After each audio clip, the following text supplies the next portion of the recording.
मित्रांनो, प्रेमाची उपमा द्यायची झाली तर आपण ताजमहालची आठवण काढतो, पण तसेच काही प्रेमाचे प्रतीक म्हणून आपल्या गडचिरोली जिल्ह्यामध्ये आहे, ते म्हणजे हे टिपागड। तर मित्रांनो, 1572 मध्ये चंद्रपूरचा राजा बाबाजी बल्लारशाह याच्या काळामध्ये टिपागडवर पुरमशहाचे राज्य होते। तेव्हा त्याने छत्तीसगडमधील काही भाग जिंकून आपल्या राज्यामध्ये मिळवला होता।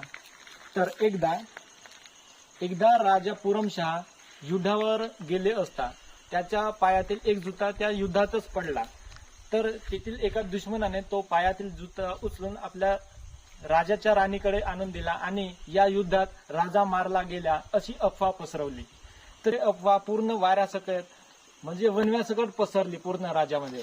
तर ही जे विस्कळीत झालेले मन आहे, अशा मनस्थितीत त्या राणीने कसलाही विचार न करता आपल्या रथावर बसून या टिपागडच्या तलावामध्ये उडी घालून आपली जीवनयात्रा संपवली।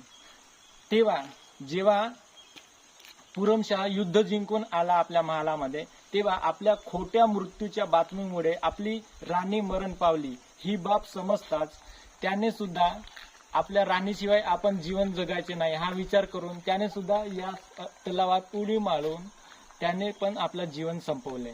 तर मित्रांनो, बघू शकता ह्या प्रेमासाठी हे आपल्या गडचिरोली जिल्ह्यातली ऐतिहासिक कहाणी आहे। तर हे तुम्हाला माहित होते का? कमेंट करून सांगा।